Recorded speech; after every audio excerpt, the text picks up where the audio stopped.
Natalie, right? She's your fiance. You got a girl coming, I right? have a girl. We have a girl coming. Yes. I'm curious, what do you really want her to know as she grows up in terms of how to get into a healthy relationship? Fast forward 20, 23 years from now. She's graduated college. Yeah. She's where you were at 23. What do you really want her to know, and what do you want to teach her about love, relationships, intimacy, being with a man, and what that looks like? Well, one, I guess, sounds almost cheesy or cliche that she's deserving of love, that she is truly loved. And I want my daughter and any kid I have after her to know that really they're kind of capable of anything. I want my kid to have perspective, and I want them to be hardworking, but I don't want them, I want them to understand their value, I guess is what I'm trying to say. And their value comes from how they treat themselves and how they love their family and how they take care of the people they love. And I want them to understand that their time is not infinite and that their energy is not infinite and that the people that they spend time with has a cost, everything, and so anytime we have an interaction with someone when they start dating, to ask themselves, is this person like worth my time? Where is it getting me? Because I don't want my daughter to chase the wrong things.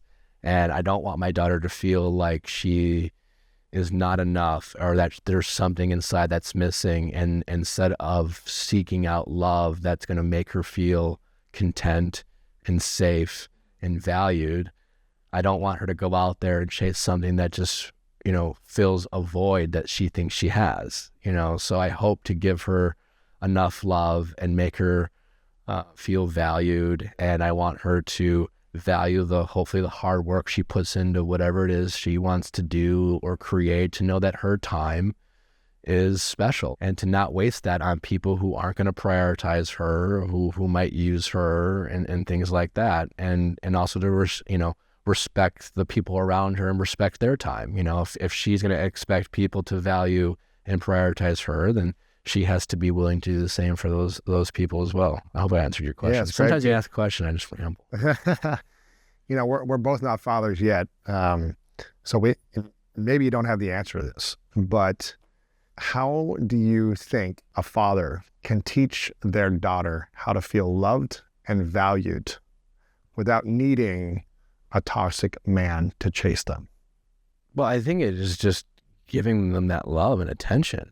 I have a lot of, my fiance will joke about having her own daddy issues, because I think daddy issues can be a real thing. And I think sometimes when you grow up in a lot of our trauma, you talked about this, comes from our childhood. And if you're not loved and you're not cared for, I think it can create a void that you try to fill in toxic ways. And so I think really just being present and being around and paying attention and showing an interest in what they do, and not just be a parent, like there's a balance between, it's like you want to be a parent and you want to teach them respect. And, it's not your job just to be their friend, because, they can have friends, but at the same time, have a connection with your daughter or your kids. I guess that's what I think, right? I don't want her to feel like she's not getting the love that she deserves from me, and that I'd rather have my daughter say, hey, Dad, you know what? I know you love me. Thanks. Back off a little bit in a way, kind of be annoyed with Dad because, Dad, why do you have to, rather than, it would break my heart to know that my daughter wonders if I loved her, or wonders why I don't spend enough time with her, wonders why, I prioritize other things over her. That would break my heart. Yeah. And I don't want those actions to affect her in her adult life, because, they often can. Yeah. What do you think needs to die inside of you before your daughter is born for you to be the best father you can be, or something you need to let go of or step into? Probably that fear of abandonment. Because again, anytime you're operating under fear, you're just not making choices that are usually healthy. Right. I don't want to pass my anxiety down to my daughter, and I can be a pretty anxious person. Right. You know, I don't want my fears to become her fears, you know? And so unnecessarily worrying about things outside of my control is definitely something I don't want to pass down to my daughter. Right. Yeah. That's good. That's good. You know, 20 years ago when we guys started getting into relationships and dating, things are a lot different today, it seems like, than they were 20 years ago. Where do you think things are going to be in 20 years when your daughter starts dating and being with boys? And I'm worried. Yeah. we just got in the social media world. Yeah. You know, It's gone too fast. You know, I think technology has made it easier and easier to disconnect from each other, you know, and we are social creatures. We need human connection. And technology has made it easier and easier to not connect with each other from human to human. Yeah. The art of communication has been lost with people. And I'm really afraid that things like AI and technology will offer us non-human options to find some sort of connection. You know, it sounds almost sci-fi, but I don't think we're that far away from it. We're becoming lonelier and lonelier as a society. Men are even lonelier and lonelier. I saw a study recently about men are making less and less friends, and like we're isolating more. And so yeah, I am worried about that. I'm worried about, you know, the potential options for my daughter in terms of making connections. And I almost feel like there needs to be like a renaissance with dating, where we have to kind of go back to our roots, and we have to limit our options and limit our choices. And, you know, we say things like being intentional, but, you know, we truly have to be. We have to start ask, why are we dating?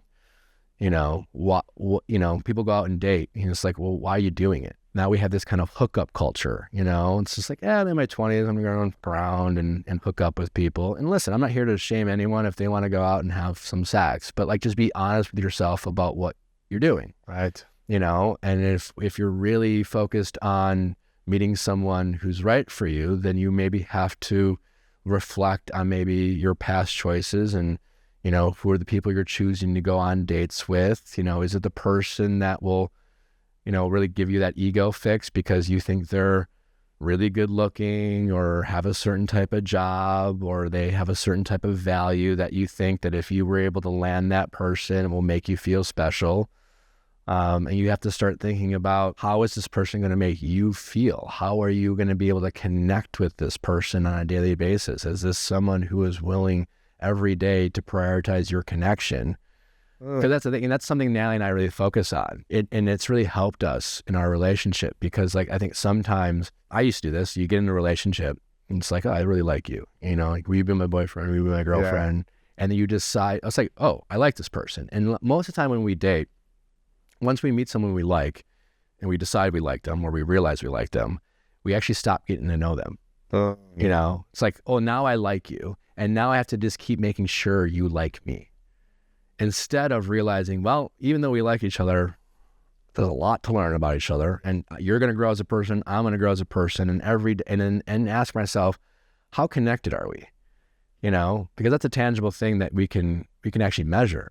You know, today I feel less connected to you than I did the day before. Okay, well, and then I can address that. You know, and there are days where Nally and I will say, hey, I feel a little disconnected from you. Can we try to be more connected? In the past, I never used that language in relationships, and I didn't know how to quantify, you know, being in a fight or just, you know, feeling like I think we've been kind of going through the motions. And so, you know, Nally and I really focus on and give some actual thought to like how connected we are, because that's something we can name, and then it doesn't become anyone's fault. It's not like, right, why did you do this, or you're always going out, or you're always doing this. It's like, I just don't feel as connected to you. And I don't know what it is. Let's just talk about it. Let's just figure it out. And then in that way, it's not being adversarial, you know, it's not pointing fingers. Right. It's just, we prioritize our connection. That's the kind of the lifeblood of our relationship. And so it's we're either coming close together, staying together, or moving further apart. And, you know, we check in from time to time, you know, about how close we're feeling. And there are days where, you know, it's, I just feel a little distant from you. Disconnected. You know? Or Disconnected. And so if nothing else, sometimes it's just holding each other's hand, you know? We started prioritizing holding hands, going out in public and just, always holding hands. And that just is a way, a very tangible way of literally being connected to your partner, but you can kind of feel that, and sometimes that's just enough, caressing each other and things like that. It kind of sounds corny, but like make love without having sex sometimes, and that way you can be more intentional with your connection because, especially with guys, sometimes you can have sex and it really has nothing to do with connecting. Right. And so that's something I've had to learn too, in terms of really prioritizing my connection with my partner and going out of my way to, really make her feel seen and be present and pay attention to her and listen to what she's saying, because those are all things I've struggled with. That's beautiful, man.